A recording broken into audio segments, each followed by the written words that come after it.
Bismillahirrahmanirrahim. وَلْتَكُن مِّنكُمْ أُمَّةٌ يَدْعُونَ إِلَى الْخَيْرِ وَيَأْمُرُونَ بِالْمَعْرُوفِ وَيَنْهَوْنَ عَنِ الْمُنكَرِ وَأُولَٰئِكَ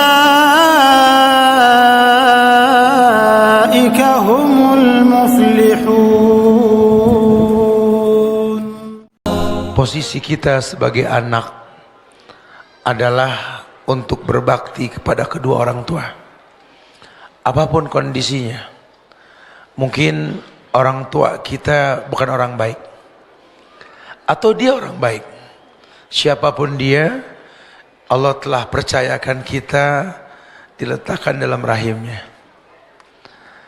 Sehingga saya sering mengatakan kepada teman-teman yang suka mencemooh keputusan Allah, belakangan ini kan kalau rujukan agama kepada Saudi, Mekah, Madinah sering diidentikan dengan pemahaman Wahabi, betul.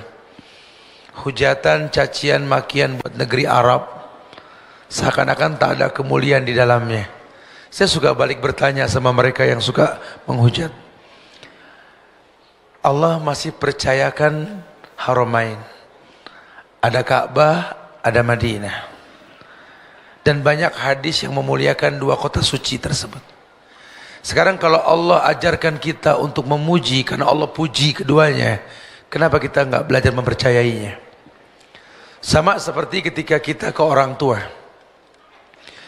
makin tinggi ilmu yang kita miliki, makin tinggi jenjang pendidikan kita, seakan-akan terbukalah keburukan di hadapan kita, dan orang yang paling dekat dengan pandangan kita adalah orang tua kita.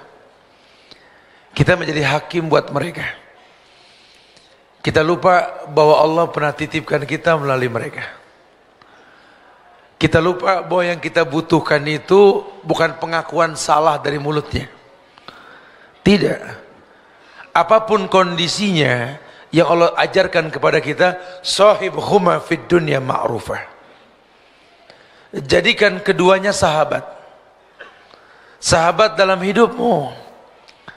Coba kalau sudah pakai bahasa persahabatan, kamu ketemu sahabat bahagianya seperti apa coba? Harap-harap cemas dengan kedatangannya. Bertemu ketika reuni dengan sahabat-sahabat di masa lalu. Istilah sahabat ini istilah orang yang kita sayangi, yang kita sukai, yang kita siapkan maklum yang banyak atas kesalahan yang dimiliki. Nah, Allah katakan sahibhuma fid dunya ma'rufah. Bahkan ditambahkan ma'rufah, terang-terangan, jadikan orang tuamu sahabatmu. Mungkin kau lihat kesalahannya, siapkan maklum untuknya. Tujuannya apa? Tujuannya untuk menggapai ridhonya. Karena apalah arti nama besarmu di mata manusia? Apalah artinya nilai yang kau miliki setiap bulannya, minggunya, atau hariannya? Apalah artinya kemuliaan yang sekarang kau rasa kalau ridho mereka tak kau miliki? Masya Allah. Tingkah laku kita melukai hatinya karena kita nggak kenal dia. Kita nggak pernah bertanya sama dia, "Mah, pernahkah mama punya harapan dalam hidup mama? Anakmu ini mama pengen jadi apa?" Tanya. Kita nggak pernah bertanya begitu. Kita lupa dia juga manusia yang punya harapan. Dulu waktu dia menikah dengan ayah kita, dia juga punya sejuta harapan. Pun ketika mengandung kita, ketika melahirkan kita, dia pun punya harapan. Cuma bergulirnya waktu, masa tak berulang, banyak harapannya yang pupus di tengah jalan. Padahal tidak ada kata terlambat. Kalaupun dia pengen kita jadi orang sukses, di hati kecilnya tetap yang dia butuhkan anak yang saleh. Anak yang mengerti bahwa makin hari orang tuanya makin penuh dengan kekurangan. Ada sepasang suami istri yang baru menikah. Dia gandeng tangan istrinya. Dia datangi orang tuanya setelah dia berjalan, setelah acara pernikahan. Orang kita bilang honeymoon lah. Selesai honeymoon dia pulang dengan muka berseri keduanya. Assalamualaikum ma. Assalamualaikum pa. Gandeng tangan pasangannya. Berharap orang tuanya bahagia melihat kebahagiaan dia. Tapi ternyata orang tuanya malah bermurung muka. Tidak bahagia seperti yang diharapkan. Saya bingung sama orang tua saya. Lawang kami nikah restu dia, ketika kami berbahagia, ingin berbagi bahagia dengannya, tapi mukanya murung, Ustaz. Salah apa kami? Allah Karim. Iya, seperti ketika kita kecil dulu merengek waktu ayah kita mau kerja, betul? Orang ayah kerja buat nyari uang, buat beli makanan buat kalian rengekin, jangan pergi, jangan pergi. Terus kalau nggak pergi siapa yang ngasih makan, kan begitu? Iya, kekerdilan kita saat itu karena kita nggak tahu apa yang dikerjakan. Sama orang tua kita pun sekarang kayak anak-anak. Coba sekali-kali kau datangi dia berdua. Assalamualaikum ma. Waalaikumsalam. Saya nggak bisa tidur mas beberapa hari ini. Kenapa? Melihat muka mama nggak bahagia ketika saya gandeng pasangan saya kemarin. Kenapa ma? Jujur kenapa? Dia akan berkata, ya Allah nak, hati ini nggak bisa didustai nak. Ketika kau gandeng tangan lentik, jari lentik istrimu, mama melihat tangan mama sendiri nak. Ya Allah, udah berapa lama tangan keriput ini tak digandeng oleh anakku. Ya Allah, dulu tangan ini ketika melepas pegangan tangannya, kau menangis nak. Sekarang mama cuma bisa melihat, Masya Allah. Mama cemburu nak. Kau letakkan kepalamu di pundak kekasihmu nak, istrimu. Dulu kamu pernah meletakkan kepalamu di pundakku. Enggak tahu nak, ini timbul dengan sendirinya nak. Makin hari ibumu ini makin tua nak, bukan makin muda. Makin merasa ada yang hilang dalam hidup. Susah mengungkap kata ini nak. Dulu kau pernah tidur di atas pahaku nak, kubalur kau dengan doa nak. Tapi setelah doaku diijabah oleh Allah, kau lupa nak. Kau mulia sekarang karena doaku. Aku malu mengungkapkannya nak, karena kulakukan karena Allah. Tapi sebenarnya kalau kau dekat denganku nak, ketika aku ajarkan kepadamu makan, kusuapkan kau dengan pisang yang kuhaluskan, kau tatap wajahku nak. Ketika kau sudah mulai dewasa, ku bikin kapal-kapalan dari sendok nak. Ayo kapal. Kau lupa nak, nasi bungkus yang pernah ibu beli untuk berbuka. Kau lupa nak, bahwa wajah ibumu ini makin hari ini makin menua nak. Harusnya kau sadar nak, ibumu bukan ibumu yang 10 tahun yang lalu nak, yang menyiapkan maklum yang banyak untukmu nak. Tapi sekarang ibu berusaha untuk berharap kau pun punya maklum untuk ibumu nak. Ibumu pun berharap nak, kau siapkan maklum yang banyak. Cuma ibu tak bisa paksa nak, karena dunia sudah mengakui kasih ibu sepanjang jalan, kasih anak sepanjang dalam. Nah, kalau dalam hidupmu kau rasakan kesulitan nak, ketahuilah, innallaha ta'ala la yunalu ma indahu illa bita'ah. Kau berharap di sisi Allah semua kemuliaan. Tak akan pernah kau dapat kemuliaan tersebut nak, kecuali kau mentaati Allah. Demi Allah nak, ridhokulah yang memudahkanmu nak, karena ridhonya Allah dalam ridhoku nak. Cuma untuk keluar kalimat tersebut tidak semudah mengeluarkannya nak. Butuh persahabatan di antara kita. Dan seorang sahabat adalah yang bisa memaklumi sahabatnya. Kalau nanti ibumu banyak kekurangan nak, kau tahu nak, aku bukan aku yang dulu. Kalau dulu kau bawa teh manis tumpah, aku tersenyum sambil berkata, kamu ini sambil diseka itu tumpahannya. Tapi nanti ketika aku bawakan kau minum tumpah di rumahmu dengan ubin marmer yang mewah, karpet yang tebal dan mahal, maukah kau menyiapkan maklum lagi seperti kusiapkan maaf untukmu, nak? Kalau kau sulit menatap wajah ibumu ketika hidup ini, nak, cobalah, nak, luangkan sedikit waktumu, nak. Temui aku ketika aku tak sadar kau datang, nak. Ketika aku tidur. Dulu aku pernah membuka kamarmu, nak. Aku teringat sabda Nabi yang mendoakan Hasan dan Husain, u'idzukuma bikalimatillahi tammah min kulli syaitan rajim wa min hamatin wa min ainin lamah. Aku pun pernah membuka kamarmu, nak. Kubacakan doa ketika kau tak sadar aku mendoakanmu, nak. Aku bangun di malam hari, tak ada yang tahu, ku panjatkan tangan ke langit, ku minta kepada Allah, Rabbi habli minas solihin. Kau tak tahu, nak. Aku berharap kau tahu. Datanglah, nak, ketika ibumu terlelap nanti, nak. Tatap wajah tua ini, nak. Berbisiklah dengan hatimu, nak. Subhanallah, mama, kerut di kening mama sudah mulai banyak. Lihat mata mama yang indah, yang menarik hati papa. Sudah tampak keriput di bagian kelopaknya. Lihatlah, matanya yang hitam sudah mulai bersepah putih. Lihat, bintik hitam sudah mulai tampak, jelas kulit tuamu. Bibirmu tak indah lagi, mah. Napasmu mulai terpenggal.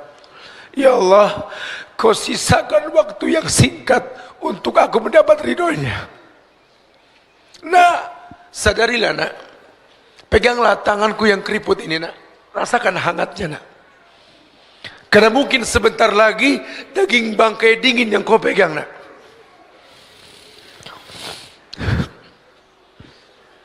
Kalau nanti aku sudah tiada, nak, kau bisa berbakti mendoakanku. Kau bisa berbakti memohonkan ampun untukku. Tapi tak lagi kau bisa dapat ridhoku, nak. Kau tercipta untuk berbakti, nak, bukan menjadi hakim dalam hidupku. Kau lihat, hari bergulir, waktu berganti, orang tuamu makin punya kekurangan, nak.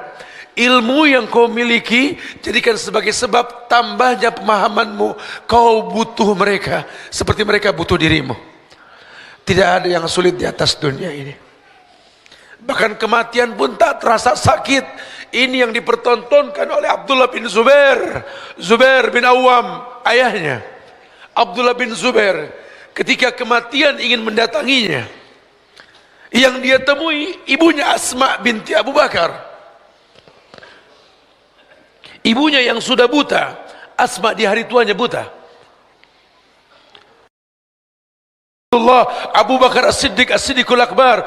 Inikah anak dari Asma, pemilik 2 ikat pinggang, ingin menghadapi kematian, memohon ridhoku dengan baju besi yang kau pakai. Buka bajumu, nak. Temui kematianmu, nak. Tiap tetes menjadi saksi di akhirat nanti. Ibumu ridho, nak. Terjadi kematian, ridhonya ibu tidak membuat dia panjang umur, dia mati. Karena kullu nafsin dha'iqatul maut, setiap yang hidup pasti didatangi oleh kematian. Dan terlaknatnya Al-Hajjaj As-Saqafi ketika sudah mati ini Abdullah bin Zubair bin Awam, ini disalib dia di atas sebuah batang kayu dan dicemooh. Asma mendatangi anaknya sambil mendoakan keridhaan dan tunggu ibumu di pintu surga. Kata Al-Hajjaj As-Saqafi, lihatlah pengkhianat telah mati, terbantai. Inilah anak yang kau banggakan. Jaga lisanmu, wahai pengkhianat. Anakku meninggal dalam keadaan syahid karena ridhoku. Subhanallah. Ini yang kita nggak pernah paham, kapan kematian mendatangi kita. Semua orang terfokus dalam penaklukan dunia, padahal ujung hidup yang terpenting adalah wala tamutunna illa wa antum muslimun. Jangan sampai kalian wafat kecuali dalam keadaan Islam. Sehingga kita butuh ridho orang tua kita untuk menutup hari kita dalam ketundukan kepatuhan kepada Allah. Apalah arti hidup yang kita miliki? Maka saya sering katakan, ya Allah, ambil semua yang kau titipkan padaku, ambil ya Allah. Ambil ya Allah. Ambil semuanya ya Allah. Aku terlahir seorang bayi merah yang hanya menangis. Ambil semuanya ya Allah. Tapi tolong ya Allah, jangan pernah kau ambil tali kasihku pada kedua orang tuaku. Subhanallah. Tidak ada yang sulit di atas dunia ini. Kalau ridha orang tua sudah kita miliki. Sahabat yang Allah muliakan, wallahi kemuliaan dekat dalam kehidupan kita. Maka ketika ayat mengatakan sahibhuma fid dunya ma'rufa, jadikan kedua orang tuamu, siapapun dia, sahib, sahabat ma'ruf yang transparan. Kalau perlu kita bangga bawa orang tua kita, seperti kita bangga mengajak teman hidup kita. Ajak dia ke sebuah tempat yang kita sering ajak teman-teman kita ke sana, ke tempat yang mewah. Coba sekali-kali kau belikan dia pakaian yang bagus, kirimkan ke orang tua kita. Hei, kau bawakan apa ini nak? Itu baju baru mah, pakai mah. Buat apa baju baru buat mama? Saya pengen jalan sama mama. Seperti kita kasih ke orang teman kita, pakailah. Kalau nanti kau berjalan denganku dengan pakaian yang seperti ini, Masya Allah. Coba bikin bangga hatinya. Ajak dia ke sebuah tempat makan yang mewah. Kalau memang kita mampu silakan. Atau ke tempat makan yang memang dia sukai, lakukan. Atau paling tinggi, yang paling indah, mengumpulkan dua pemandangan mulia di muka bumi ini. Kumpulkan uang, mulai kita pikirkan, kalau benda dunia bisa kita cicil, kenapa kita enggak berpikir umrah untuk kedua orang tua kita? Kalau perlu jejak sahabat ini memberikan fasilitas buat teman-teman ini untuk tabung umrah, sehingga satu waktu nanti kita, ya Allah semoga dimudahkan, saya akan bimbing kalian, bawa orang tua kalian, yuk kita putari Ka'bah. Tatap dua pemandangan indah di muka bumi ini, memandang Ka'bah, memandang wajah orang tua. Karena dua benda inilah yang kalau kita lihat, sunnah kita membaca doa. Bacalah doa ketika melihat Ka'bah, Allahumma antas salam wa minkas salam fahayna rabbana bisalam. Tapi kalau melihat wajah orang tua, Allah yang mengatakan, wahfid lahuma janaha dhulli minar rahmah wa qul rabbirhamhuma kama rabbayani shaghira. Merendahlah kau di hadapan orang tuamu sambil kau tatap wajahnya, sambil kau katakan rabbirhamhuma kama rabbayani shaghira. Ya Allah, kasihi mereka ya Allah, seperti mereka mengasihiku waktu aku kecil dulu ya Allah. Lihat cara Islam. Tujuannya jelas. Tidak ada yang sulit di muka bumi ini kalau ridho Allah sudah kita gapai. Dan ridho yang paling dekat, ridhonya orang tua. Orang tua saya sudah nggak ada, gimana Ustaz? Pamanmu, tantemu, itu orang tuamu. Adik kakak ayahmu, adik kakak ibumu, itu orang tuamu. Seperti seorang tua yang tidak punya anak, keponakan adalah anak. Ya Allah, mulailah kita flashback. Aslih nafsak yasluh lakan nas. Kritisi dirimu, orang lain akan terkritisi dengan sendirinya. Maka ketika kita mengkritisi diri kita, iya ya, ternyata kesulitan yang kita alami, masalah yang tak kunjung selesai, ujian yang tak memiliki jawaban, ya Allah, Allah persulit semuanya. Untuk menghilangkan kesulitan tersebut, yang paling mudah, jadikan orang tuamu sahabat dalam hidupmu. Kalau dia sudah senang dengan hubungan persahabatan dengan kamu, maka tidak ada yang sulit di muka bumi ini, insya Allah. Subhanallah. Mudah-mudahan Allah getarkan hati kita ini untuk setelah ini temui orang tua kita. Ambil tangannya, rasakan wangi kulitnya. Rasakan. Karena mungkin besok daging bangkai yang kita cium dari dirinya, kita nggak pernah tahu. Mumpung masih ada. Wallahu a'lam bishawab. Mari kita berdialog. Silakan yang mau ditanyakan. وَلْتَكُنْ مِنْكُمْ أُمَّةٌ يَدْعُونَ إِلَى الْخَيْرِ وَيَأْمُرُونَ بِالْمَعْرُوفِ وَيَنْهَوْنَ عَنِ الْمُنْكَرِ وأولئك